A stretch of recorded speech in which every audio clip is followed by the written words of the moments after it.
Hello, everybody.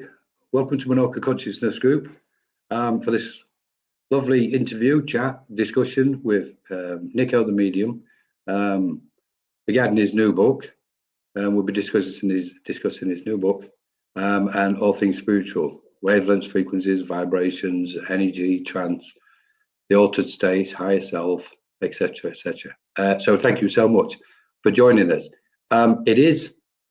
It's not mediumship evening, so please, we won't be taking any questions on messages as such, spiritual messages, but what we will be doing is taking questions. So please, if you've got questions throughout the discussion, please put them in the chat, and once we get to that point, we'll try our best to answer them. Once again, welcome to everybody, and thank you for joining us. If you can, please share this platform, because we're streaming to different platforms and on YouTube. So thanks very much. Now I'd like to welcome Niko the medium. Thank you. Niko. Hello, Colin. Thank you for having me. Well, thank you for joining us. I've been looking forward to this one. Me too. Somebody told me this might be a little bit meaty, and it's like, oh, yes, okay, let's see. It's going to be fun. It's going to be fun. Appreciate it. Appreciate you joining us, Niko. And we can say hello to people if you like. Francis and Veronica's here. Francis, Eunice, hello everybody. Thanks for joining us. Rish has joined us. Dana, Clay, Eunice. Whoops, I think we just an M. Thank you so much for joining us all. Hope you're going to have a stimulating time with the conversation. I'm sure it's going to be a very interesting conversation with Niko and all his work with spirit, etc. Hi, Lynn. So we can go straight into it, Niko, if you like. Yeah. Hi, everybody. Yes, hello. Please do. Go for it. Hi, everybody. Thanks for joining. Yay, Rish. So the book, it's a trilogy. Let's step into that. This is your second one finished. Yes. Please, briefly, if you can, just tell us a little bit about it, and then we can open this up. Trance Mediumship, the higher self, and the ultimate truth. Right. So yeah. So my spirit team, I guess the best way to say it, the more we align, the more we understand, the more we connect, the more we understand that it's not our journey. We're the vessel. So with that said, I understood a few years ago they were nudging me to teach. I kept resisting it. They kept nudging me in a beautiful, nice way. I finally started teaching. They were nudging me to do demonstrations monthly. I resisted. Again, they kept doing it. They don't push. They just kind of wait patiently and keep repeating and keep bringing it. So when they brought in this idea of a trilogy, I didn't even understand what these books were about. I just knew they wanted me to write. And I was like, I'm not going to write. That's why I stood my ground. I'm like, I'm not doing this. But it was more like, it made me understand that it's not me writing. I'm just another form of being a vessel. So that's why it's beautiful. And I said this to another talk, is that many times in the beginning of the first book, especially as I'm reading it on my computer, I can actually see a few words of a sentence shifting left and right. Not massively, but just enough to stop me from rubbing my eyes, fixing my glasses, looking again. And then I was feeling also the sensation of spirits. I'm like, okay, they're literally guiding me in my mind, in my thought. Even if I miss it, they kind of move the words. So I understood what it was. But now I'm starting the third book, and now with the third book, I can understand the arc of the other two and the purpose of it, which is beautiful. It's a beautiful transmission through writing, and it's also what I'm realizing is the more we align and attune, the more we remember. It's not just the thoughts that they're bringing into our mind; it's our remembrance of a soul, which is beautiful. Yeah, thank you so much. Because you were saying earlier about this. It started off, and there's a difference between the three books, the themes, the topic. Then obviously the overarching topic is the same, but there's different. And this book at the minute is one, but now you're going to move on to this next one, which is, tell us about that. It's all three of them have to do with the higher self, so they're all in the title. And the first one was the first one was more about my knowledge, through my life, through college education, through spiritual books I read, understanding the spiritual realm, also flagging all these myths that we believe is true and they're not. That was a lot of me with a little bit of my experience and the higher self, of course, my understanding, my connection to it. The second book, that was Threads of Infinity, Remembering the Higher Self. The second one was my story. It was basically, it was the fastest book to write because I only basically wrote 1/3 of it. You see, that was the collaboration with Spirit. 1/3 is my story, and 1/3 is Spirit's transmission through trance. But yet it was the most heartfelt book, because that's where I really become vulnerable. And I really didn't want to share my vulnerability with the world. But then I realized that, again, that's another form of expression of being the vessel for Spirit. And that's what makes it relatable. The third one is The Soul's Evidence, Merging with Spirit through the Higher Self. This is a lot about understanding that as medium, you're not a channel that something flows through. You're a field of frequency that allows resonance to emerge. And in this field of frequency is where this book is going. If all energy is resonance and not separate types of communication, like we believe as mediums, right? The structure of the process remains the same. So if you don't understand this, the higher self holds the chamber. So the higher self is the guardian. It steadies it, it holds it, okay? The spirit team, the real spirit team, harmonizes this field. Yeah. Okay. Okay. The communicator's energy. Yeah. Maybe someone's lost loved one. Maybe somebody's spirit guide. Maybe your own spirit team is elevated and matched. And that's how effortless blending occurs. Effortless. You see, and that's when you don't put the mind involve the mind, you understand the process, you see what they're doing. So this book is more about unveiling the process on the other side. Yes. Which is amazing.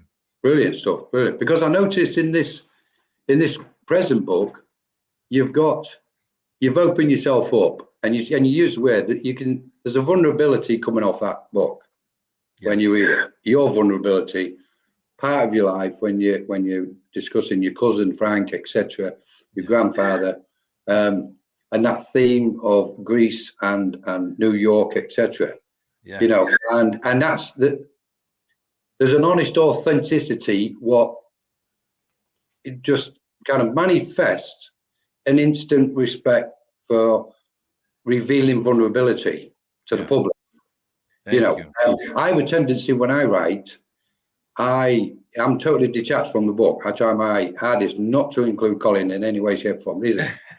I'm more like stating facts, but you know, about the workings of spirit, etc. And yet you can't escape anyway, because by the time you finish this book I've just done, by the time you finish it, you're all over it. You can see you all over it. That mind who's written it is all over that book, and it's telling you how that mind ticks and thinks. But it doesn't reveal too deep an intimate part of me. Whereas in yours, which I found really endearing, it was like Nikos just gone, okay, guys, this is my journey, and laid it out, which is absolutely beautiful. Thank you. It really is. And and dotted with, I mean, at the beginning when you mentioned history and trance, etc., the different cultures and what's happened, and then you bring the system into play with it and what they've done to all this. The way you would form that to express it with the clarity, and I like the use of all the different religions, what you've referred to.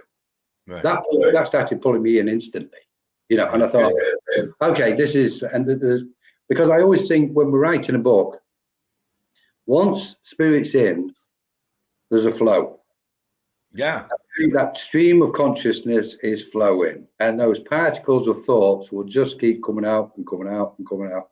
And the only time we stop is when we go, okay, and we put the dam there, or if spirit go, that'll do for today, or this year, whichever, whatever it is, you know.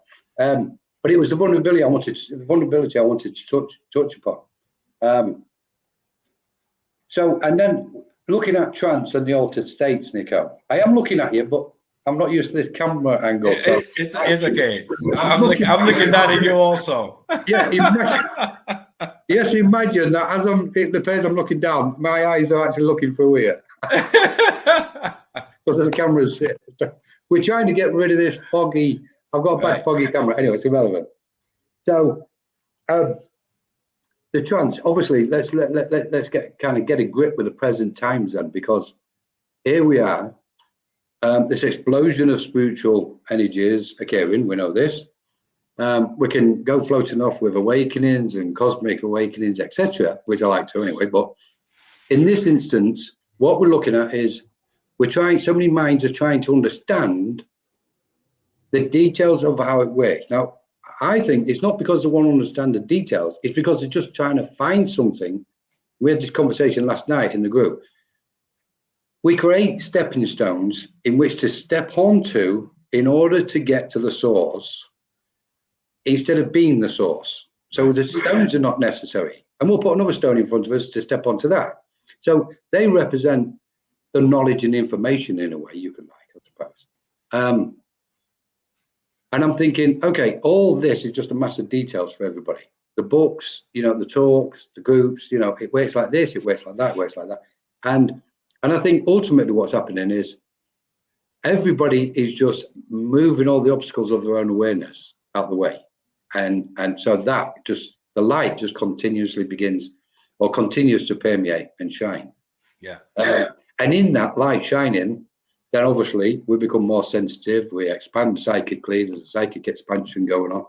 Boom, and we go, oh, look, I've got this gift, oh, well, this ability, or whatever, we call it, like, I can feel other people's energies, etc., And we start playing around like children in the playground with it, get burnt now and again every so often, and then sometimes it works and you go, oh, that was okay.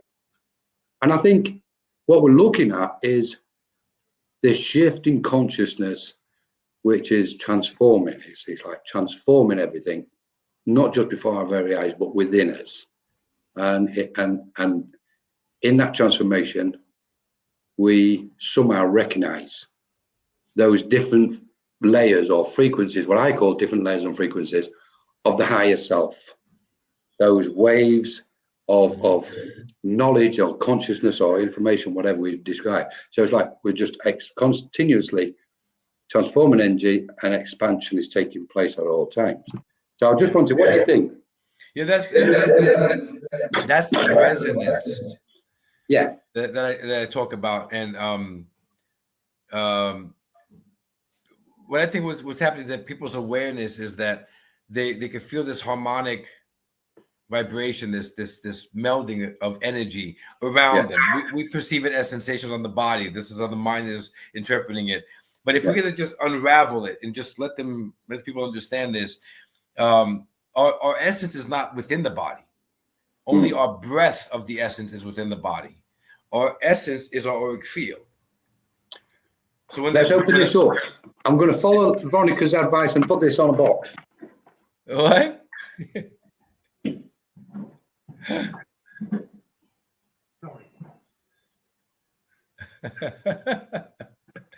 Veronica, what did you do that you disrupted this whole speech? There we go. There we go. All right, look. No, I can't do it. It's too high, Veronica. Hang on. Let me get up a bit. That'll do us. We'll have to put up with that. It looks a bit better. It's perfect. It's perfect. Yeah. It's perfect. So the understanding here is I think it'll help a lot of people, is that when the body's formed and the body comes out of the womb, there is no breath. Right. There's liquid in the lungs, but there's no breath. This is when the higher self claims this body. It wraps it around your auric field. It breathes breath into you. So if we just ask a simple question, where does the breath come from? That's the understanding that we're always connected and aligned to our higher self. That's that vibrational frequency. Yeah. But even our spirit team must be in harmonic resonance with the higher self's energy. Yeah. It must be fluid. It must be perfect harmony. That's what happens with trance, with evidential. That's also the alignment within your life, your sixth sense, your intuition, your knowing. That's all the same exact frequency. So it's not even a matter of one being an evidential medium, one being a trance medium. It's the underlining that we have to focus on within this entire channeling or this resonance and this fields of frequency. That's where telepathic communication comes through. Yeah. Because we're still our essence. And our mind is so preoccupied with this physical realm that we're not focusing on it. But all these thoughts that come in that you think are yours and they're new thoughts, they're not new thoughts. This is telepathic communication from the higher self to you. That helps with writing books. That helps with speaking about this topic. That helps with understanding and reevaluating what is really troubling you in this life is not real. And the more we could tune into that, and that's the awakening that I'm perceiving is happening globally. It's like we're realizing, wait a minute, there's something that's connecting to me, something that's talking to me, and I believe that it's setting the stage for the intergalactic beings that are going to come, and we'll be able to speak to them, and communicate telepathically as well. Because what is it really? We're receiving telepathic communication from our higher self into this body in order to project it again to these intergalactic beings. It's like we're the triangle by being the vessel in physical form. But it's also happening while we're in trance. Yeah. Interesting. It's interesting stuff. This is why I love these conversations, because question, let's fire some stuff in from this side. Does the thought exist before we have the thought? 100%. I believe that all of our thoughts are directly inputted by the higher self. So directly. What's the source of the thoughts? Well, as a being, shouldn't all thoughts be of love, of compassion? Even if somebody's going to cross you, you know immediately you're about to respond in anger, and it doesn't settle within you, because within you is that love. So if somebody crosses you, your initial reaction is, just forgive him. He didn't mean it. Yeah. But your ego's like, the hell with that, and you start cursing him out and engaging. That's the free will we have as a physical form. Yeah, because I want to come to the free will as well, Niko, but just sticking to this, the concept of the thought, what's the actual pure source of thought itself? Because that's a question we've got to ask anyway at some point. So we're asking it now. But it's like, so where do you think that thought comes from? The origin of a thought? It's also energy. Everything is energy. Even thought is energy. And if we're energy, it's all connected. Yeah, but we know the thing is, thing is that the ego distorts the original thought, and the ego starts polluting it, and that one thought becomes various thoughts, and it changes. Yeah. It's the same way, like, when I was in elementary school, and the teacher would say something, we passed it around in a whisper, and at the end, the last person has nothing to do with what the teacher said. That's the same thing with the thought. The original thought we receive is pure from the higher self. That's the guidance, the intuition. By living in this world and the ego, it distorts it, and at the end, it's nowhere near it. I get this. I get that, but I'm trying to keep, because the secondary, when it goes around the classroom, it gets changed. That's the secondary aspect for me. What I'm trying, I always go to the source of something, no matter what I'm looking at. Spiritually speaking, well, not just spiritually speaking, but anything to do with spiritualism specifically, I've got to get to that source. I need to find that source, and I'll peel as many layers off, and I'll dive as deep as I possibly need to find that source. So looking at thought itself, I don't think we've got the truth yet. I think we're getting close to it, and that closeness means we've created the thought. Somehow we're creating it, because we're this chemical process what takes place throughout every day concerning the energy and wavelengths, frequencies, and vibrations, etc. Somehow, on some profound level, gives this thought, brings thought into being, if you like. Because my understanding of thought, once thought has arisen, then the question is, how do we utilize that thought? What do we do with that thought? Do we grasp hold of it? Do we attach to it? What do we do? And I've always found with thinking, and go back to a singular thought, we have them in order to utilize that energy, because that thought gives us the potential to manifest into the physical world. So let's say we have a thought to build a house. The house didn't exist before we had the thought to build it, if that makes sense. So what we're doing is we've got one single thought, we're bringing it in, we're feeling with the frequencies of our emotions, so to speak, the waves of our emotions. Okay, I think it's correct, it feels correct, I'm going to put it into action now, and all of a sudden the house is manifested. But it's that thought, because thoughts, when we're talking about consciousness itself, which fascinates me, I believe we've got the mind, we've got four aspects, the mind, or what generally is out there, the mind, the psyche, consciousness, and awareness, and they all relate to thought. And it's like, okay, in that process of dissecting everything, okay, because I think I'm going somewhere. The reason why thought should be looked at and viewed and investigated is because most of our lives are based on it. You know, and especially our spiritual teachings and our spiritual knowledge. We think, you know, this is trance. We think that's the altered state. We think that's mediumship and healing, etc. You know, all these things. So the thought is prevalent in all things. So I like to kind of go, okay, let's find out what's going on here, because that then indicates, or it gives us an understanding of how that particular space works, if that makes sense. Yeah. Let's use healing as an example.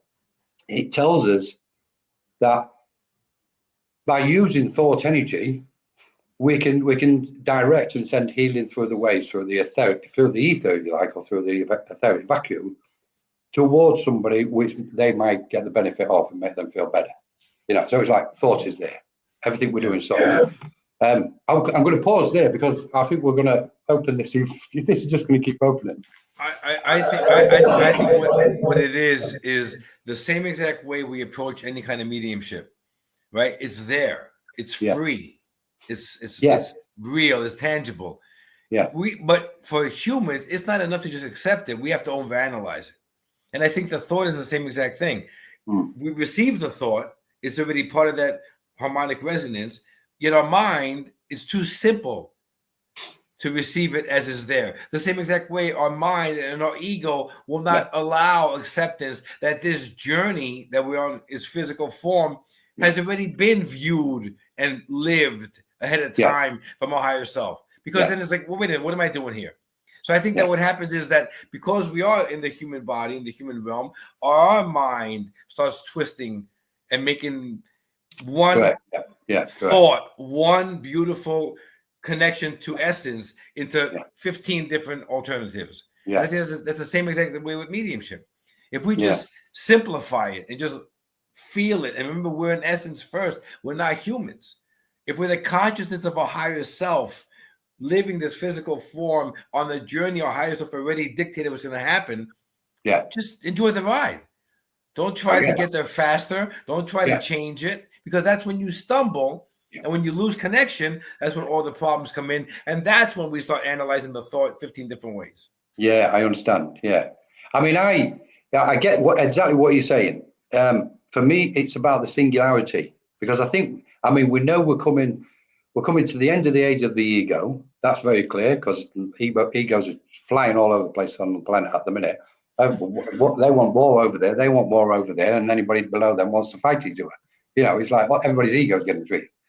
And which tells me, if there's stages of evolution, we've been in the age of ego and now we're coming out of it, because we know we're dissolving the I, because the I has been one of the biggest things what's kind of blinded the vision or the view of our sight to the true nature of reality, so to speak, in conjunction and harmony with spiritual beings. So the ego is kind of loosening up now, and I get where the ego wants to always step into something. Boom, in. I want to control, because the ego is kind of like, it's a magician, isn't it? It's like, let me be in control. It's no, calm down. You need to, let's just go with the flow here, so to speak. Okay, and then we can start seeing all and feeling, not just seeing. We can embody these frequencies of who we actually are, and then dive into that like deep ocean within, feeling everything, and from that we begin to emanate this. It's like the soul goes, come on, you're just allowing me to swim here, and I absolutely love it, because we know without the ocean, etc., etc. So I know we've got some comments in here already. If this is the age of dissolving the I, as you say, then is it even important to question the thoughts? Because by questioning the thought, that's the I resurfacing again. By not accepting the natural flow, that's the ego popping in and claiming territory.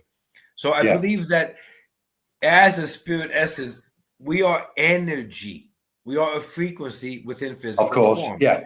That energy flows at a certain rate, a certain wave. Yes. It's like floating in the sea.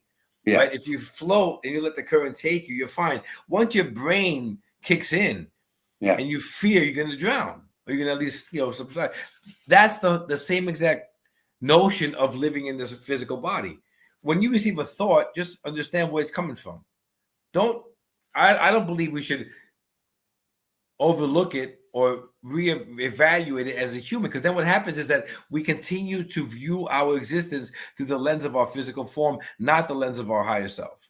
And that makes all the difference. Once you start understanding that we are essence and we're viewing it from the lens of the higher self, there really is no ego. Yeah. Nor is there questioning. There's no questioning of thought. There's no getting upset. There's nothing. It's just flowing as an essence. I think the point is here. I agree with you, because we can go even further and start looking at emptiness, etc. Because that's the big game changer. But I don't want to go there. Emptiness. Yeah. But I don't want to go there at the minute, because that's the big game changer. Okay. And it's like, and then the conversation stops because we'll just exist in emptiness. But the reason why I go on the thought, and this is all about inspiration, because we're trying to help each other. And we know in the spiritual space, with two things, mediumship and trance, for example, okay, them two aspects. And we can bring the psychic aspects in, but mediumship in trance specifically. One of the biggest hurdles, and you'll know this with trance, etc., and including mediumship, but one of the biggest hurdles for mediumship is, for an individual, is their mind constantly stepping in the way. It's my thoughts, it's my thoughts, it's my thoughts. That's right. And it's a massive hurdle on somebody's stage of development, okay? So when we're talking about the thoughts and then we're explaining about the thoughts and moving beyond them, so to speak, or moving to the higher state of consciousness, which is still thought energy to a certain point, and then we go beyond to the void and emptiness itself. But for people, what's in this space at the minute, trying to understand how mediumship and trance work, thought is so important to them, right. Even if we move out of the way. Right. That's where I come from. Right. Yeah. That's why I said if they understand that it's the direct link to the higher self. Yeah. And this is the telepathic communication happening from the higher self. Understand it's not your thought. So when you're receiving that, the grandmother wore a blue apron. Correct. Yeah. Just that's what's coming from it. And that's not even from from the higher self. That's from the merging and the harmonizing of the spirit team with the spirit connector. Well, we're talking at that point, it leads us to planes of existence, doesn't it? It leads us to the various planes of where souls exist. What plane do they go to, according to the evolution of their soul, and so on. Then you've got your guides and your guides of your guides, and so on. Then we start going up to the celestial and light, pure light itself. But I don't think people. I think that's going to confuse everybody on the journey to start analyzing what's happening there. I think and also about focusing on other people's journey as well. How can I help them? How can I alter their?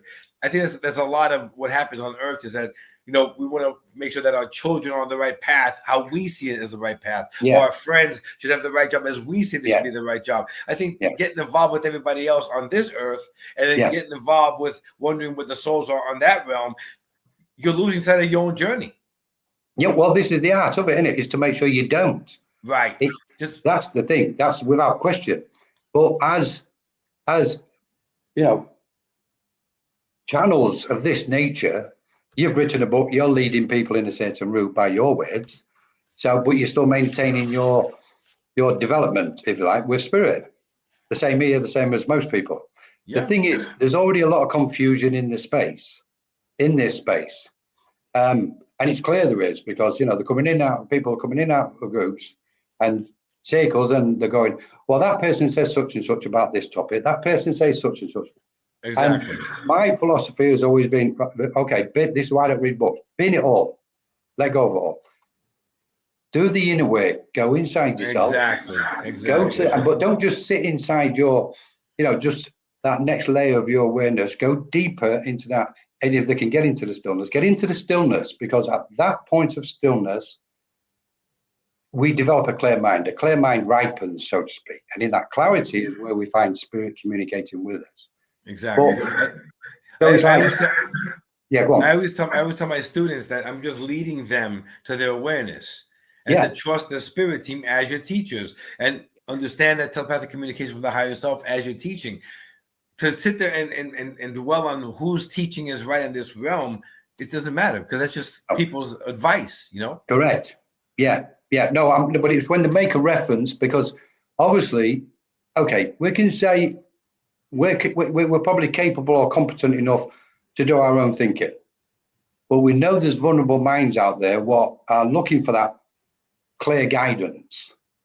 And this space at the minute is like it's like a huge supermarket, and everybody's going in and like feeding themselves.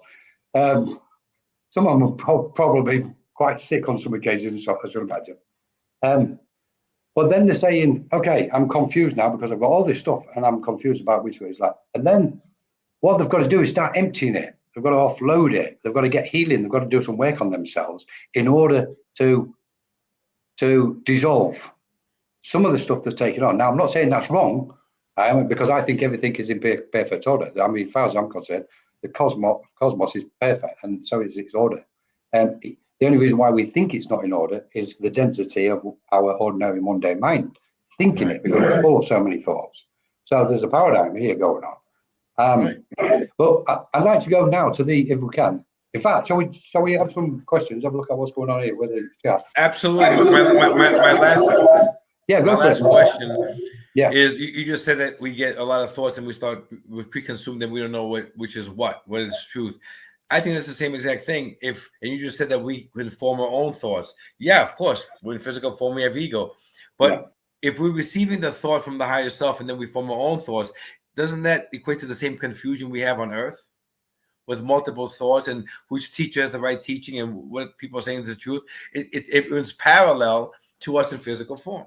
Yeah, that's why I don't believe people who are questioning where the thoughts coming from or questioning their existence or believing they're human.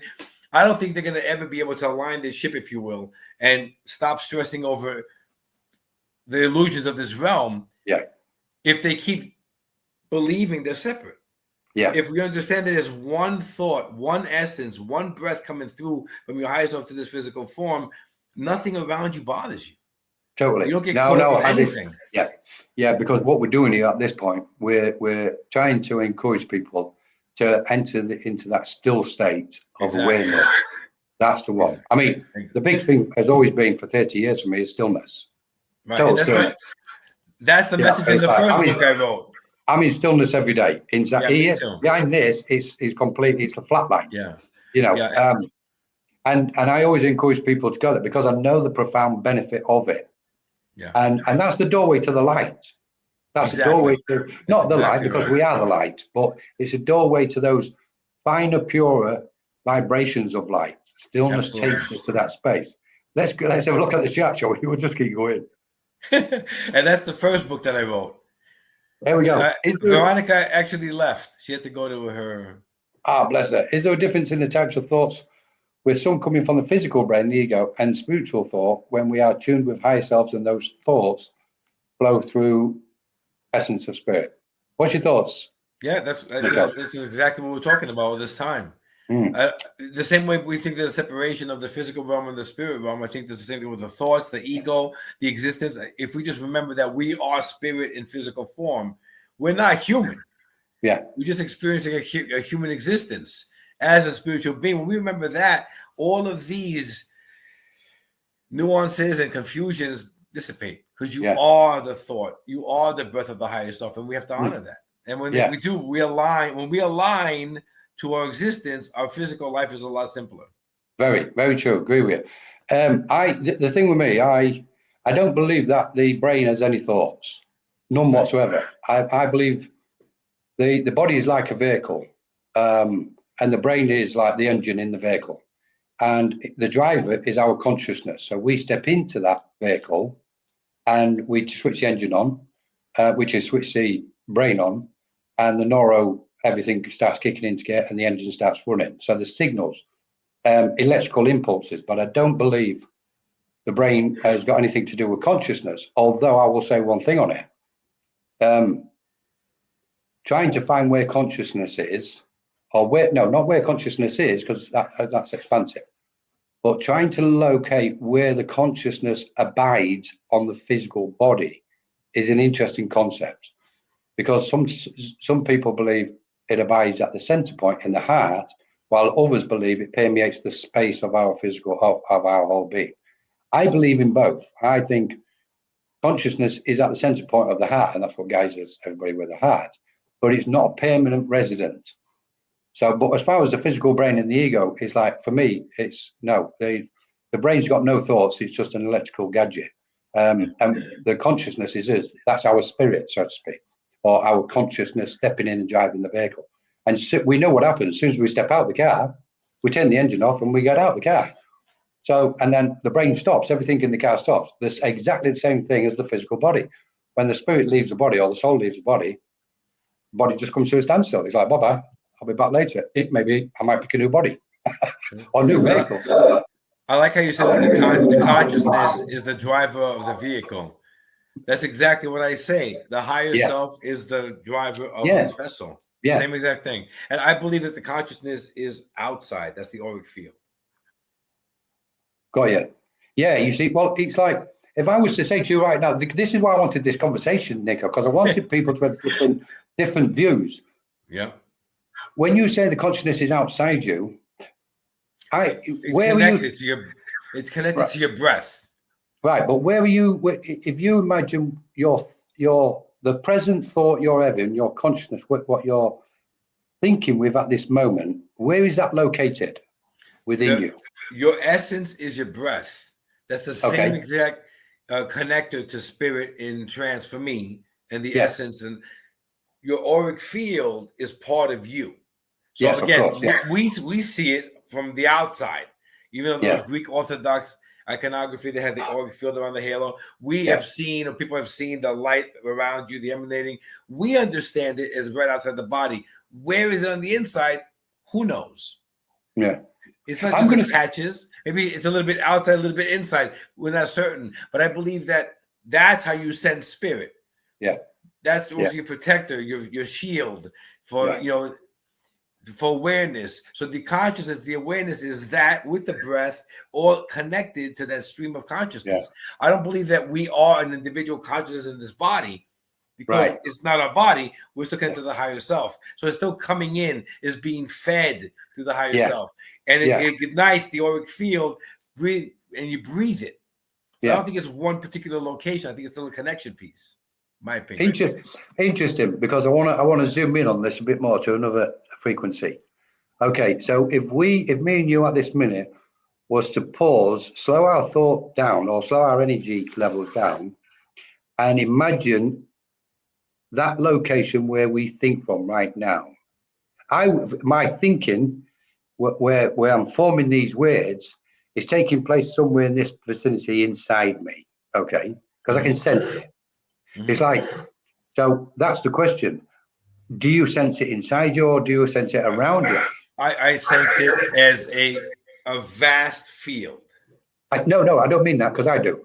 But what I'm saying is, it as a singularity, as that. Okay, the thought you're having right now, Niko. Okay, where is it right now? Right here. It's all here. It's coming in here. I'm feeling it here. It's coming in. The one. It's a connection piece. Yeah. Yeah, that's the one I wanted to ask. That's what I was trying to get to, because Yeah, because what you're saying is your thoughts are coming in from around here. Okay. Yeah, but I could feel the echoing in the vastness. I can feel all these, I can feel the echoing within. It's both. Okay, right. This is okay. Let me explain it. Let me throw this in. Because I agree with what you're saying. This is the point. Yeah. Because at the center point of my thought, okay, I'm aware this consciousness is permeating all space. Yeah, isn't that? And as it permeates all space, it's made up of a multitude. This is the multidimensional awareness, made up of a multitude particles or atoms or whatever you want to call it, of thought energy. But it's also made up of something else. As it permeates all space, it's made up of wavelengths, frequencies, and vibrations. That's what. And then when we're looking at it, we can bring the ether into it, because the ether is a vacuum. Yeah. and the ether connects to the chakras. Okay. Now, and that vacuum is a void. What is normally referred to as a void. Sanskrit, answers some of this or opens up some of this because they call it the akash. But it's the vacuum, the void. In that void is wavelengths. So you got magnetism on one side and electricity on the other. So you've got this vacuum with electromagnetism. Now we know waves travel like attracts like. We know our thoughts are magnetic. Right. So we know in that vacuum of space is the stream of consciousness, which is made up of many vibrations, i.e., the thought is riding the waves. Exactly. Within the vacuum. And the vacuum then is like this phenomenal grid and beyond, and it's all pervasive, all expanded. Well, it depends how far we allow it to be open, because we know we can contract it and expand it. We know that. Exactly right. That's exactly right. What I'm trying to do is give a little picture together, both of us, give a little picture to those who are listening or will watch this, the roots of consciousness to get us through to the higher self, to get us through to that multidimensional aspect of our own awareness, if you like. Right. So this is why I wanted to start off in a certain way and take this route. I knew you were going with that. That's why I said a vastness, because it is as if there's layers of energetic frequencies, right? Layers, multiple. Yeah. That's how you get to the higher self, by understanding it's not just a direct line, it's multiple layers. And just be patient, because the more you relax and surrender, you get to one level, then the next level, then the next level, and your awareness grows, but it's still your remembrance. Because like we said, with the children in the classroom, imagine for a second, your higher self sends a message, a thought. It's got to travel through all these layers of energetic resonance to hit you. It definitely changed. So the further away your awareness is from your higher self, the further distorted that message comes. Yeah. That's when the ego and the human mind and everything that we know of this life misinterprets it. Yeah. But the more you align, the more you're catching that message at a further destination of consciousness through these fields of energy, and the clearer it is, which is beautiful. And I think that's what people should understand. Let's go to mediumship. Let's go to mediumship. Because evidential or trance, same thing, right? It's all one. Okay, let's say as in form of spirit communication, in the form of messages from family and loved ones, etc. For the time being. Same exact thing. So that's what I said. That's what I said before. The process is the same exact thing. Yeah. Okay, we're going to call this a chamber. So now, as in human intellect, I tell them to simplify it. There's a chamber that we all reside in. The in-between, I called it in the first book. The chamber I referred to in the second book. What happens is, even as humans, let's say you experience heartbreak or grief or your loss, you kind of you shrink, you become small, and your awareness goes into this chamber. Okay, and this chamber is where your higher self is still very much present, accessing, reviewing, studying, but it's silent. That's also where the ego comes in and whispers, Niko, you did it again. You hurt somebody. What's wrong with you? No one's in a love. Whatever the case is. That's both in the chamber. We live this all the time as humans. Take this now and expand it in spirituality. It's not a singular chamber that your human mind perceives, because a lot of people still believe that they are this body and this is their life and their world. That chamber is all of these arcs of frequency. Yes. Okay. Yeah. The higher self steadies this chamber. Yeah. From that point of the higher self to you in this physical form. Like I wrote in the first book, the funnel of consciousness, where the widest part is your higher self in the spirit realm, and the narrowest part is you in this physical body. Same thing. Instead of having a singular chamber, it's a vast chamber, but you're still on one end. And this is where your spirit team blends in and harmonizes the field, so that direct communication is fluid. Now, your spirit team's going to come in, or your lost loved one comes in as I'm the medium. They don't come into my room. I'm not reaching out to somebody here. They're coming in this chamber. Their energy is coming down through all these fields of vibrational frequencies, like sound waves, where each one has another sound to it. They're coming in that way. and your spirit team harmonizes it because it must match the same exact frequency of the higher self, which in turn allows you to connect to it. It's all about not, but every time your mind comes in play and you question it, you've just dropped layers. Yeah. And it goes to the physical form. And that makes it more difficult. That's why there's so much guessing. That's what I have mediums bringing in your mother, and she died of cancer and she had blonde hair. Her name was Margaret. I got it. Now I know that you're my mother. Thank you. Why do you keep going with 25 more pieces of evidence in hopes that 10 sticks? Because that's your mind. That's your ego. You're afraid of getting the nose. Wouldn't it be more powerful for the sitter if you understood how this frequency is happening in this field of resonance and allowing the essence of the mother to speak through you as in trance? Exactly. Because it's all energy. It's all energy. Yeah. And it all comes through the same flow. Well, the thing is, I get this. The thing is, we're not at that point of evolution quite yet. I think that I personally think that it's not the matter that we're not here. I wrote that in my first book. We were already there centuries ago. Yeah. Centuries ago. What I mean by that, Nico, down. Yeah, it's inside of us. We're born with it. Well, the thing is, with that aspect, because there's a few aspects here. If it was closed down previously, okay, we because we can't have it both ways. I've looked at this a lot, and it's like you just can't have it both ways here. If you decide everything what's going to happen, like you said earlier, your life is already as good as mapped out before you get here, and off you go. Okay, and then get there and go, well, hang on a minute, things was closed down previously. Okay, or another example will be, is the cosmos in order? Yes, it is. Right, well, they've closed it down. Things have been closed down. So we've got to then say, cosmic order dictated and determined that it was closed down. I know what you're saying. Because otherwise there's a conflict of truth going on. We can't have have both. I think that I go with the fact of that there's order to the cosmos. In fact, immaculate.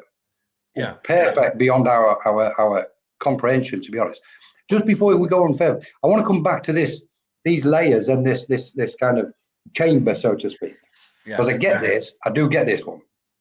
I don't see the chamber. Yeah. The chamber's dissolved. What I see is infinity. I see infinity. I do the same. I agree.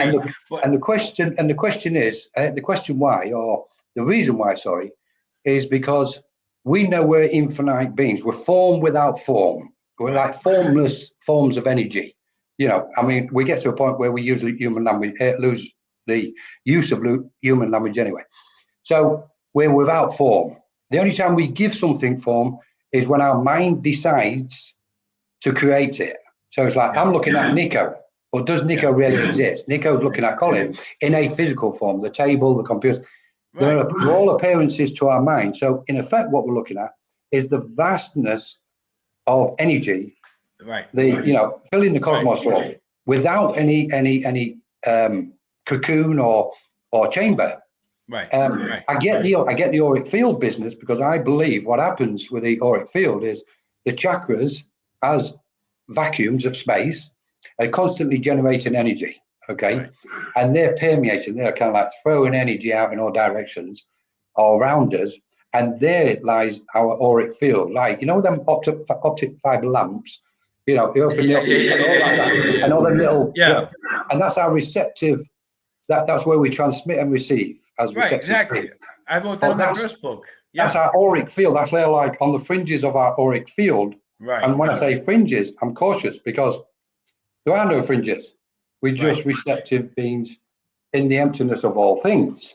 So then what we're having to do is draw back in order to make sense of this. And in order to try and make sense of things, we've got to slow the frequency down. And we know spirit do this, celestial beings, cosmic beings do this. For them to try and get us to understand them, they have to dilute the information, which means by diluting the information, they've got to lower the frequency, because then we can understand the language, what they're speaking. Because if we can't raise and attain our frequency to their level, we're not going to stand them, because they've got a vastness of wisdom and comprehending what's happening in the cosmos. So in this physical form, we've got to go, okay, let it dilute. They're saying we need to dilute it and we'll guide humanity gently through the frequencies and waves in this cosmic ocean, so to speak. Right. I think what happens is in the chamber, there's two doorways. The first doorway is where you've got two doorways. Hang on a minute. You might have two doorways. Somebody else might have more. No, what I'm saying is that the first doorway is into this chamber where they understand what's happening. But when they stop resisting and trusted and surrendered to it, the next doorway opens into the infinity you're mentioning. And that's where all of that knowledge is. I don't personally believe that they dilute the information. I think the information is still very powerful, but I also believe that it's in that harmonic resonance where they're helping build your frequency up. And the more it's very difficult for someone who's had the veil obscure this memory of soul in this world and became human and believes they're human. It's very difficult for them to just get into that first doorway. Yeah. But when they pass that first doorway, they realize, wait a minute, the life I know is an illusion. Yeah. So everything that I've been taught to believe is fake. And that really unsettles a lot of people. That's when they start slowly tuning into their own essence and the higher self and the frequency. That's when they stay a while. That's the awakening process, their own enlightenment. They stay a while in this chamber I mentioned. And then when you really start trusting and realizing this is not my life, and you view from the lens of the higher self, the next doorway opens. And that's where you realize that the intergalactic beings and the guides and the higher self have always been transmitting information to you. So I don't believe that they actually dim it because everything is still telepathic communication. I think that we're just ready to receive it more when we pass through that second doorway.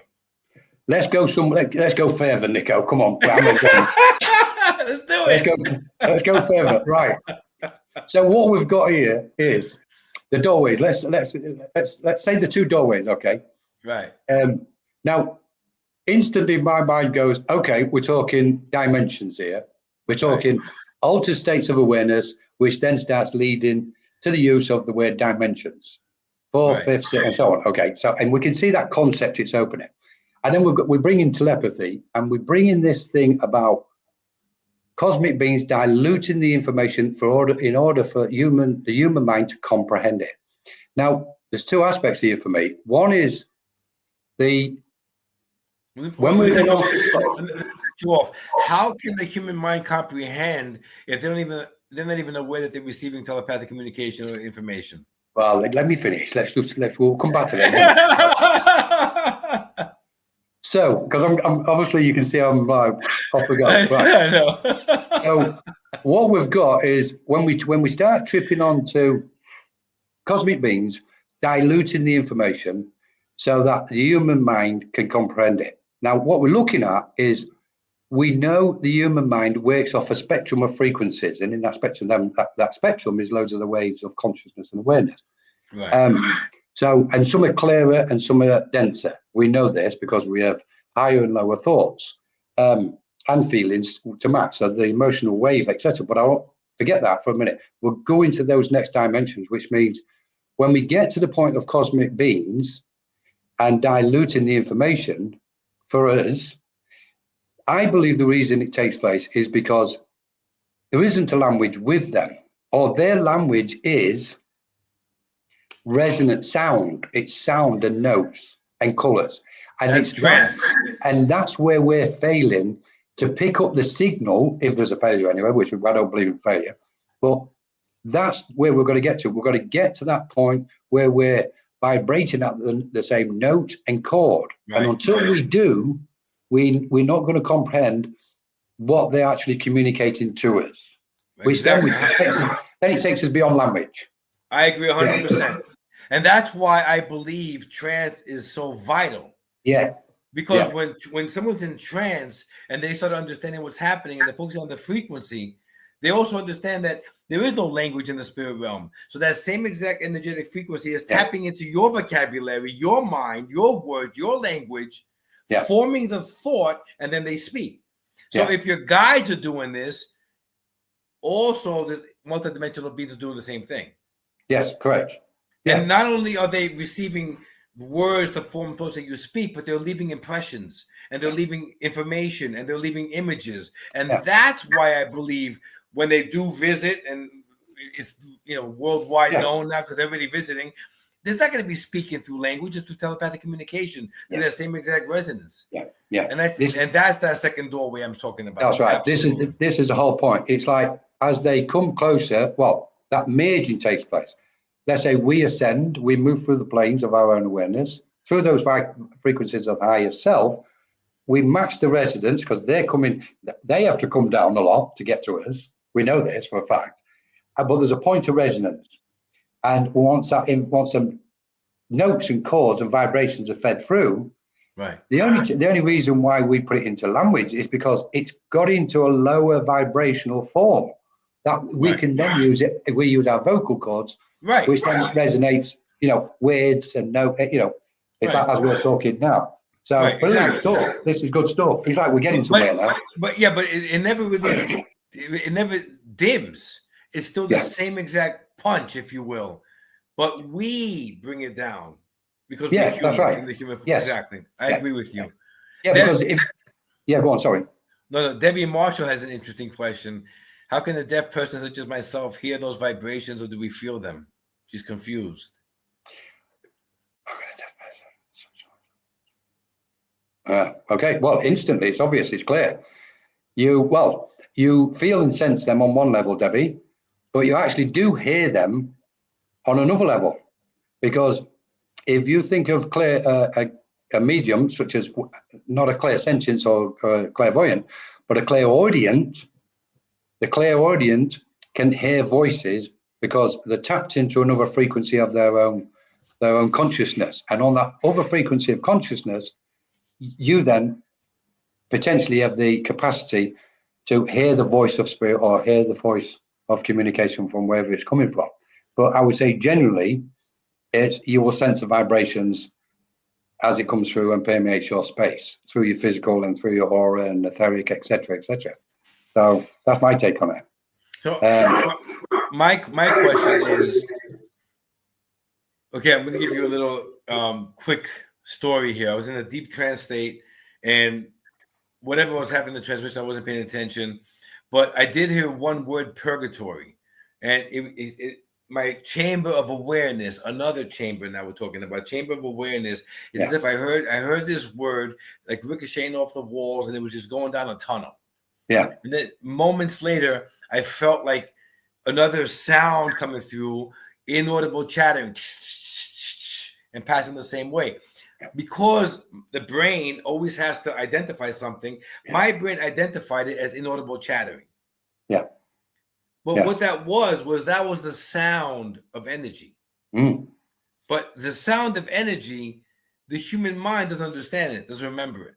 So the human mind interprets what it is. And I think that a lot of times people are trying to find an identity of what they're experiencing, because that's what we're used to as a human. But if we don't focus on identifying it, if there's a sound, like Debbie's asking about how can she hear the vibrations, you could hear the vibrations, but don't try to make sense of your interpretation of what you're hearing. Yeah. And that's how we keep the open channel, and that's how we understand it's a different form of communication. And that's also what I believe allows us to raise our awareness and our vibration to meet theirs. Yeah. It's all about this, isn't it? Because picking up on that point, Debbie, thank you so much for sharing this with us, and I hope that's helped.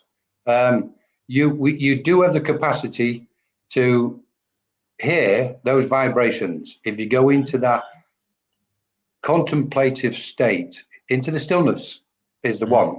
I direct people different ways, but ultimately, if we go into the stillness within, then everything it's like a Formula One racing car.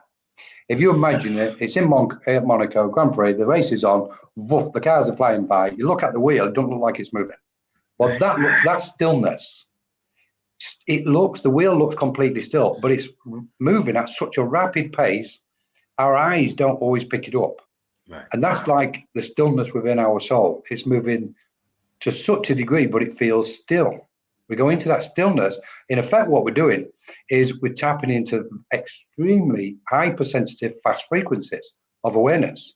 But it's moving that fast, we just think it's still, and we're in the stillness. And what it's doing is it's throwing everything out. It's throwing all that speed and frequency, the fast frequency of it, is throwing all our delusions out the window. It's like, get out. Any thoughts, any doubts, any fears, out. Boom, it's perfect. And we're abiding in that sense of stillness, which is where we want to be, because we are beings of stillness anyway. However, Debbie, thank you so much. Now then, am I hearing or thinking then? See, that's the key to the question. Yeah, you're cognizing, Debbie. You're cognizing the frequency. You're sensing and cognizing the frequency. Right. So thank you so much. Yeah, thanks. Brilliant, Niko. So where was we? Now then, let's get to trance then, because what I wanted to bring in with trance, I hope everybody's okay. Thank you for those who joined late. As you can see, you've just stepped into a really beautiful frequency and energies bouncing, flying all over the place. Yeah. So, and thanks so much to Niko. We'll get to the book on another occasion. So we ain't I wanted to throw that one in, Niko. Actually, on the book, I've got a question because I had it in my mind. I'm going to ask a question right now. So, when you was writing the book, did you use AI? That's my question. No. And there's a reason. I'm old school. I use a thesaurus. You know what? I thought I've got to ask him. I need to ask him this question. But isn't AI very a certain flair to it? Like you could tell, like just the way they Yeah, you can. You've answered the question. Let's move on. I wanted to ask it. Let me ask a question. Are you sensing the energy as we speak about this conversation right now? Oh, are you kidding me? And I believe that everyone is also sensing it. And what's happening here is that my understanding, when we're speaking about it and we're connecting, and it's beautiful, we're speaking the language of frequency. Yeah. So it's kind of echoing into that field, in that chamber. Yeah. And we're receiving back all the energy from spirit, like an embrace, like an affirmation, like yes. And that's the connection between being free and not allowing your mind to distort it, that we all could feel it.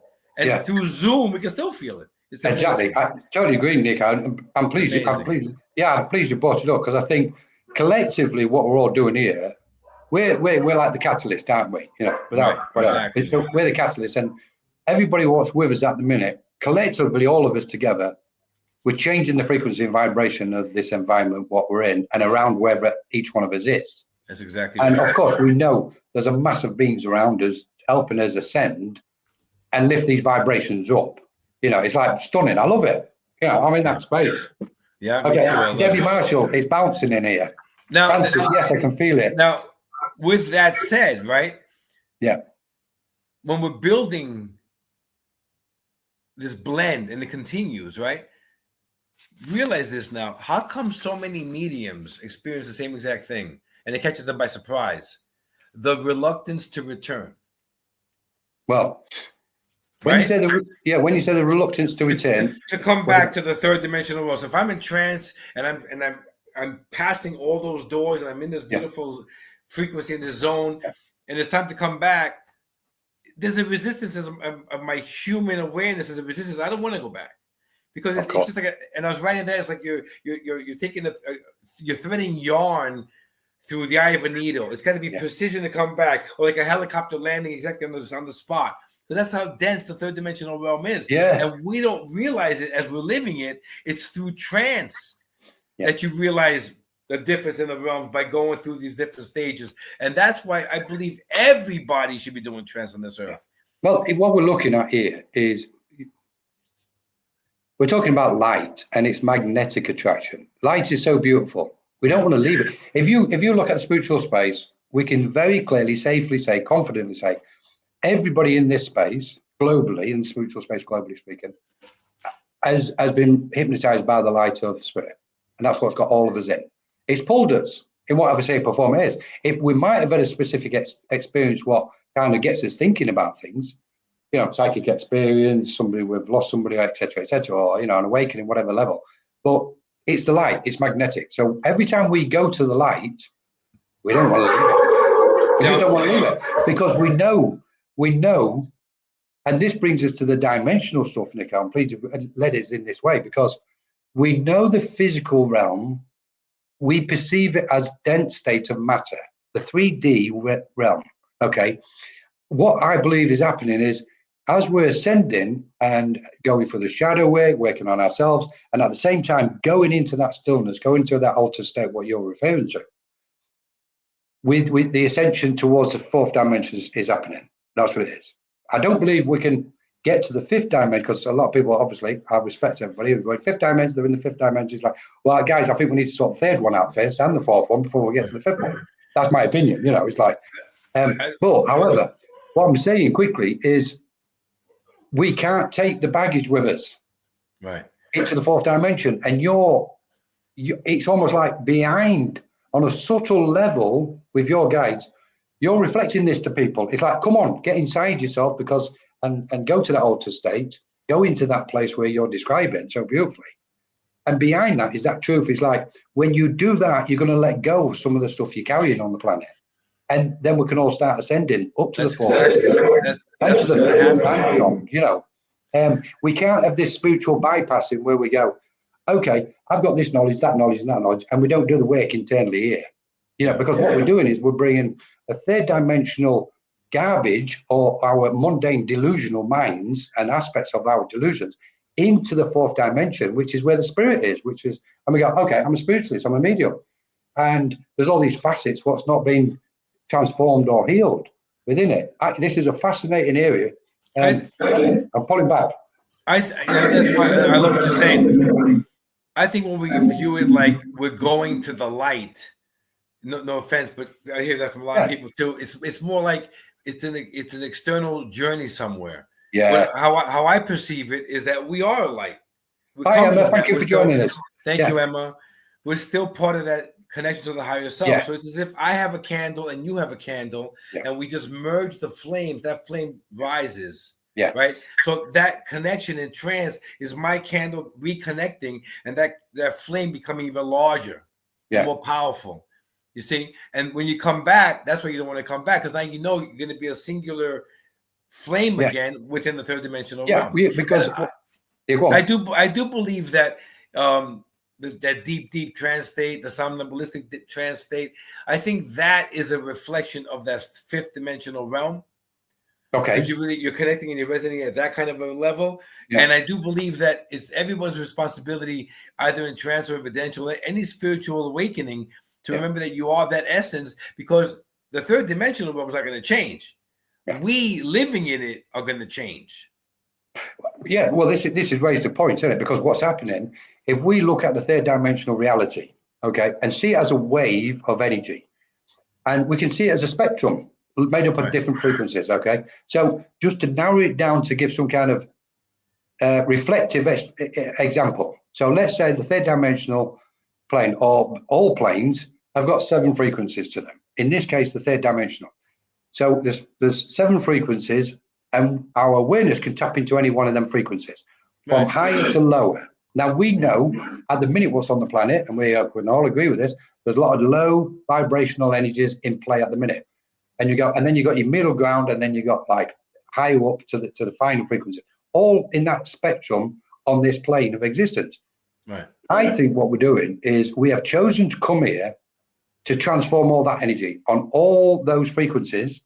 Yeah. And then we're going to step into the fourth dimension. Yeah. That one is big for me. And the only way we can do it is by expanding, opening up, using the light, because I totally agree with what you've just said, Niko. We are the light. You know, it's no good. There is no separation or divide, but I think we're going to have to come back for another chat at some point. Anyway, there's going to be part 2 and 3 here coming up, I think. I hear you. Anyway. Oh, Jennifer, everybody, Judith. Thank you, Judith. So we can, I don't know, where are we now? How long have we been going? Well, we got 20 quarter to. It's fine. You want to take any questions? I mean, I haven't. Yeah, let's take some questions. I haven't been reading anything. An hour. Me too. I understand. I've been too busy. So, Debbie, there you go then. Over to you, Niko. You know what? I was actually asked this question a couple of weeks ago, something similar to this. Again, this is where a question like this, no offense, Debbie, is like we're looking to see externally, how can I connect? A lot of evidential mediums, how can I connect? You're listening to a lot of teachings that, you know, an external connection, a formula, whatever. I believe that, like Colin said, it's within. your frequencies within, your guidance is within. It's taking that deep breath, focusing on the breath and the silence, no distractions, and just connecting. Because remember, you do have a spirit team in your higher self, and they are guiding you. And they have that frequency that we're all trying to find and we're searching for as a human being. So it's all within you. And the further you just align with your own frequency, with your spirit team, your higher self, the more they take you further into these other dimensions. Yeah, so it's in you. It's in you. Yeah, yeah. I would, even may, I'm going to add something there as well with it, because this is a good question, Debbie. A lot of people have this kind of energy trying to get into that sense of alignment. What does help is if you move your mind, if you move away from any distractions in your life, right, and around your environment, because there's enough distractions going on with our own mind. So if we move away from distractions in the environment, the physical environment we're in, it's not letting go. We're just moving our mind away from them. And then any distraction closer within the mind, move your mind away from the distractions. Don't try and fight them distractions, because you'll be in a constant battle every single day, all the time. Mm-hmm. Move your mind. All this lot is about moving the mind. So move your mind from any distraction, and you'll naturally feel yourself coming into a point of stillness, or a very subtle energy. And once you feel and sense that subtle energy, just keep moving into it and embrace it. And you'll go, okay, I feel better aligned today than what I did yesterday. You'll rest in that point of alignment. Yeah. So distractions is so, such a big thing. Yeah. And what's funny is that a lot of people ask me, but my mind is very active and I'm always distracted. I'm like, but you can't shut the mind off. Yeah. Or the distraction. So if you're going to have a random thought, like I left my keys in the car, just accept it, acknowledge it, let it go. But what happens is people say they think they leave my keys in the car while they're trying to connect and align with spirit. And then that thought continues with 15. Oh, if I did, I must left the lights on. I have to go to work tomorrow. I'm going to have a dead battery. It's like one thought just continues. How many thoughts do we have per minute of a day?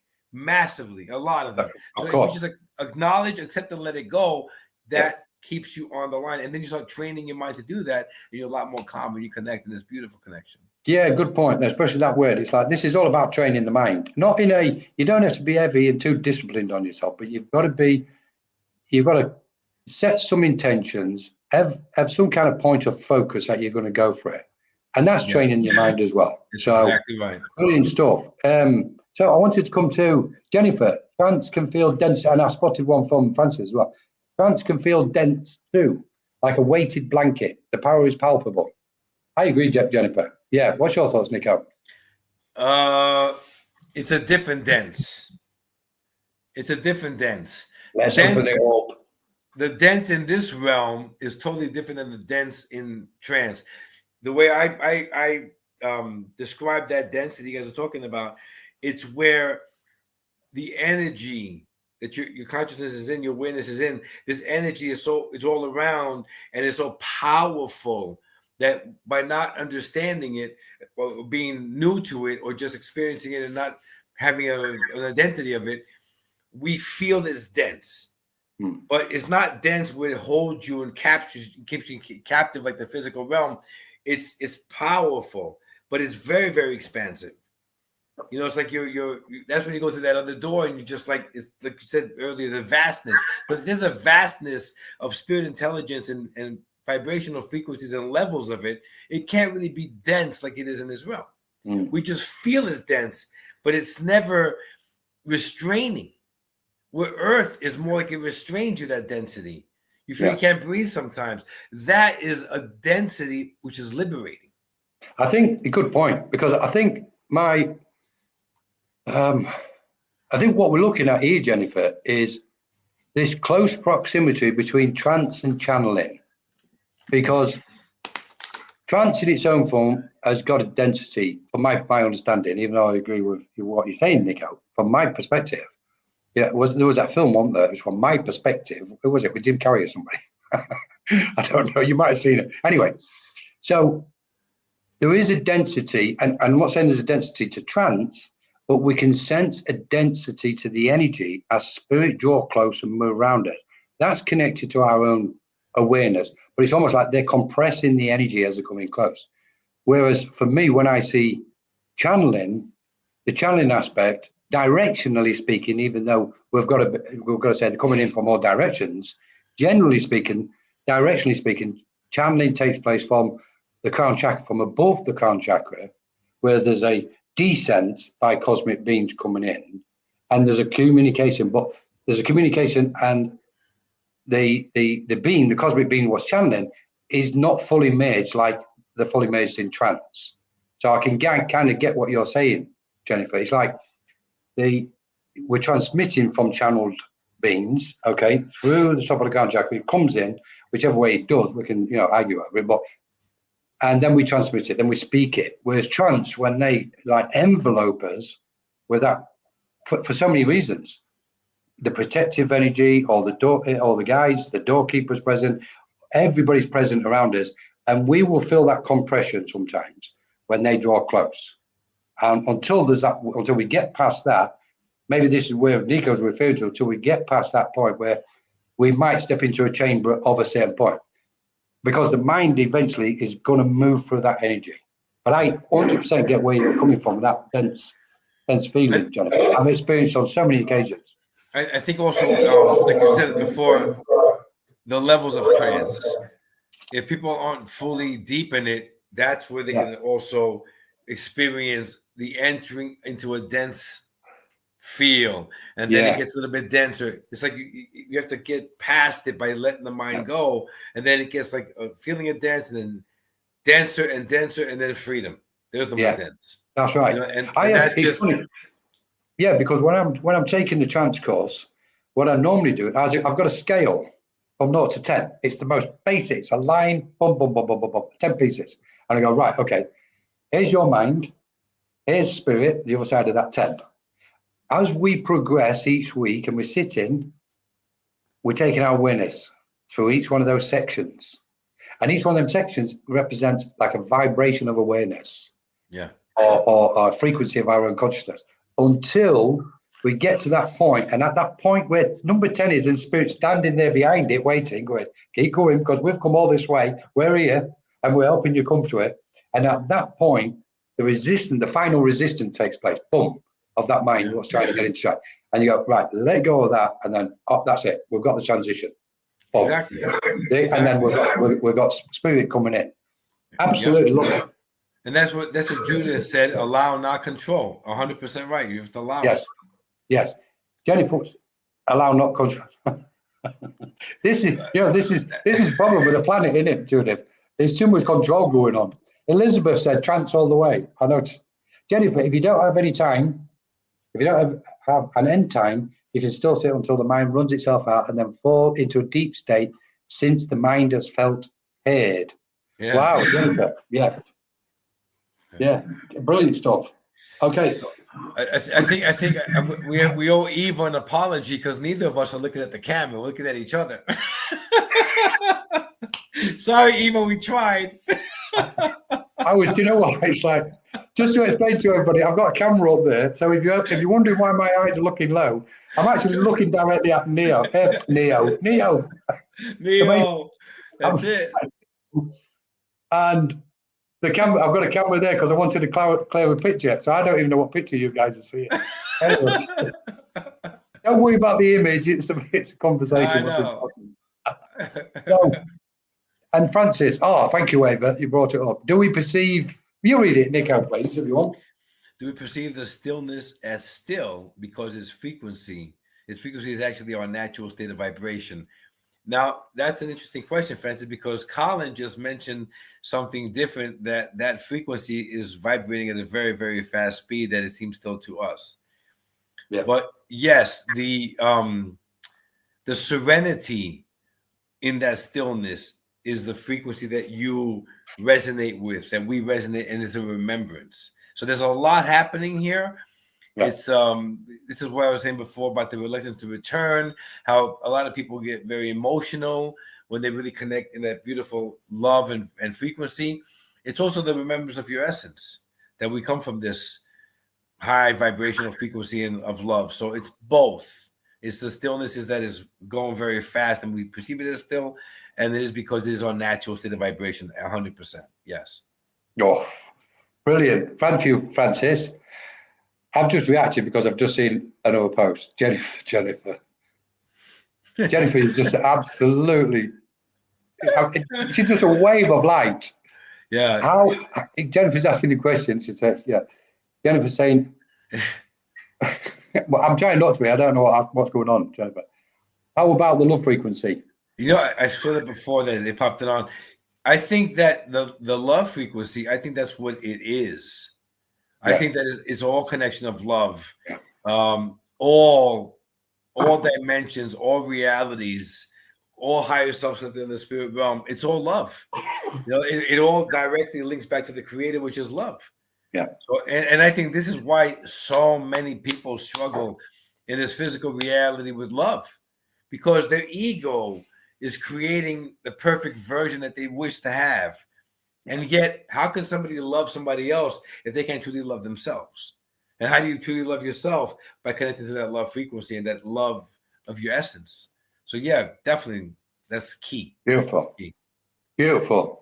So thank you for that question, Jeff. I can't see because I ain't got a clue what love is anyway. So it's Niko's summed it up perfectly. We love ourselves. Sources love 100%, Lizzie. Absolutely. Lizzie, yes, Lizzie says, trance, what did you say? Trance is, oh, hang on. I've lost it. Trance all the way. That was it. Thank you, Lizzie.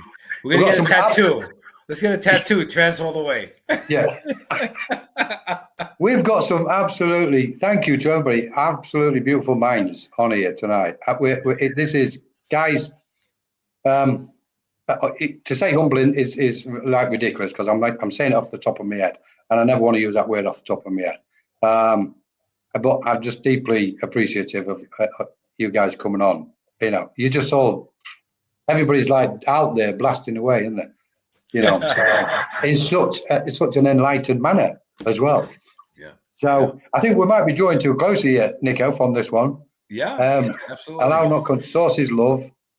Love is the essence of who we are. Oh, Pauline's here. Hi, Pauline. Oh, Ava's brought it up. Love is the essence of who we are, and this has been brilliant tonight. Do you know what? I don't know where she gets it. What's this thing about love with you lot? It's like, guys, what's going on? Is it? Yeah, it's totally who we are. She's absolutely right. The essence is love. Yeah. It's not even, the way I understand it too is that, and I've also struggled with love in this world. Yeah. Because there's a lot of expectations, a lot of disappointments, but that's just the conditioning of our minds. That's what we're meant to believe. But I think that once you really start tapping into your essence, and especially trance, evidential, just the spirit connectors and your spirit team, it's all love. You always feel that embrace. It brings you to tears, and you just feel connected. And that unconditional love of the spirit realm is what stays with us as the mediums. Yeah. And how could you not change? How could you not allow it to alter who you are? And then when you start viewing this realm with that love of the spirit realm, you find love. You find another one that resonates with you, and that's great. So yeah, I totally believe that it's all love. Together we are all love. Thank you, Niko. This has been fantastic. Together we are love. Ava, love is everything. What if I was to say to everybody, love doesn't exist, it's a figment of imagination, it's illusion? How would everybody think for that? Feel? Okay, come back. I'm going to answer. I'm answering that. I think this physical world we live in is all an illusion, and the only thing real is love. That's our essence. Yeah. On that note, perfect. Because, guys, okay, joking to one side. We are love. We know we are love. Okay, we've got to stop trying to look for it.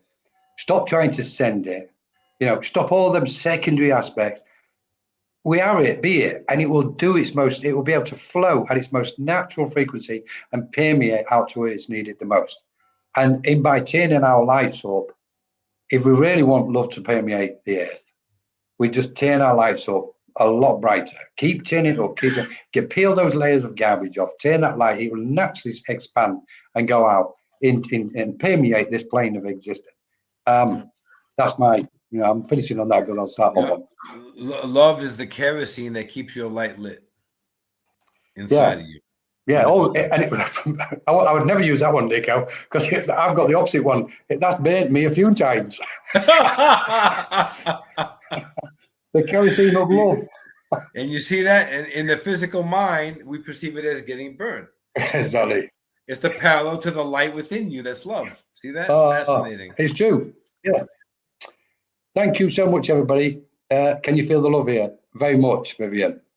Yeah. Very, very much. And by the way, I'm going to give it just a quick thing to Lizzie. Lizzie's also a channel, communicates with extraterrestrial beings. She's going to do a light language session for us in the coming weeks. Beautiful. Jennifer, we're with Jennifer, as always. Thank you so much. Pauline, I Create Calm, daily meditations, etc. But we'll come to that in a minute. Niko, thank you so much. Really enjoyed it. We need to sort part 2 out. Me too. It's been an honor. And it looks like I'm falling asleep every time, but this is done my head in this camera. But anyway, next time we'll have it sorted out. Absolutely. Thank you. Anything coming up? Please tell us about what you've got coming up, classes, courses, etc. We have actually, there's a new course coming up, I think June 20th. This is telepathic, it's called Cosmic Trance. It's telepathic communication. It's really focusing on understanding that we also have cosmic beings within that trance, the guides, and not to push it. I think that comes through a lot more effortlessly when you really understand the telepathic communication that's happening. And I believe that for the cosmic guides, the telepathic communication is intentional to keep your mind focused strictly on that, so they can come in at a higher vibrational frequency we spoke about earlier. So that's going to be a fun course. Other than that, we have the beginner's course, the intermediate course. These are the trance ones. Yeah, these are the ones that beginner's trance course, individual trance, intermediate trance course, advanced trance course. Those are every 6 weeks. Yeah. And trance evidential every couple of months. And then we have this new course coming up. So those are all good. They're all on Facebook, Niko Medium, like you have right there. There you go. And it's great. And eventually I'll finish my 3rd book. No rush. Just let Spirit guide me. And it'll be a lot of fun. I enjoy it. Yeah. So have a look at, check Niko's website out. Get his book. To be quite honest, it is but I know we didn't cover much about it tonight. Enough though. We was tripping. So go over to Niko's. Get his book if you're inspired to. Get on one of his courses if you're inspired to. You can't go wrong. You're not going to go wrong here. So, Niko, just a few more notices from our side, and it's too long. I'm not going to bring them all up. But tomorrow night we've got a lovely Annie Fraser. She's taking the moon phase community, which is a chat, and they go through the cycles of the moon. It's twice a month, and it's completely open to everybody. Just come along. It's absolutely beautiful, and I can honestly say. And I'm not, we all heard, no, it's absolutely beautiful, but this is beautiful energy. There's something permeating in that space with these guys what are doing it. I don't really get involved in it, but it's so lovely. They're all kind of got this vibrational respect for each other, and they're just chatting away. It's like, I don't think those guys can ever, perform something like that. Anyway, that's Annie. That's tomorrow night. We've got some courses coming up. We've got the Mediumship 1-day workshop. That's on the 21st of June. We've got a trip to Egypt, as in on Zoom, with the lovely Shanti.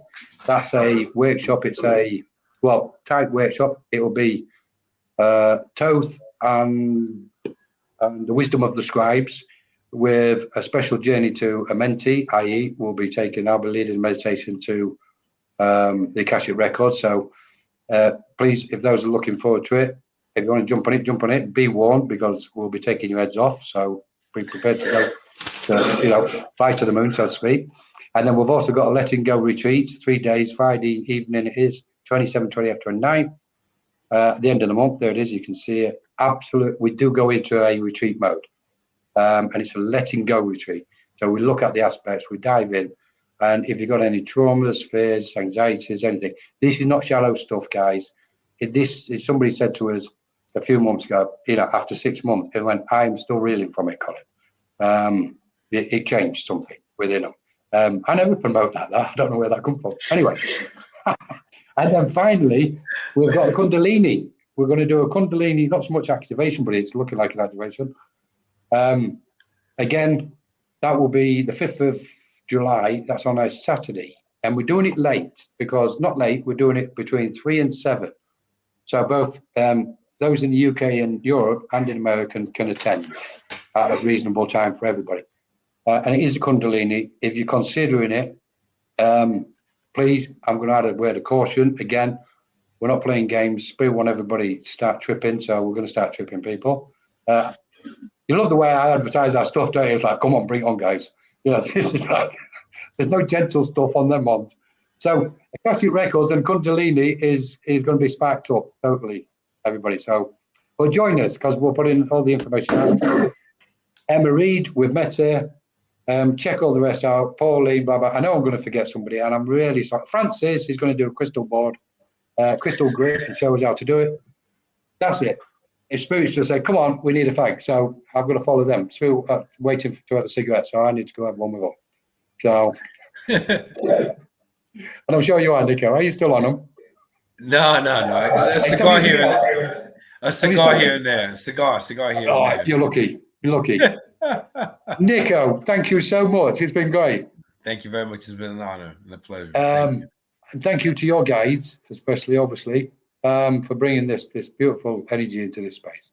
And sincerely, I look forward to I've got it there. I'll look at the camera. Now we're going to do it. I look forward to seeing you again. It's so weird. It's so weird. Thank you, everybody. Lots of love. Thank you very much. Thank you, guys. Be that love. Be that love you're talking about, guys. Bye-bye. Thank you, Niko. Thank you. Stay on with us, Niko, for a minute if you've got time. Okay, yeah.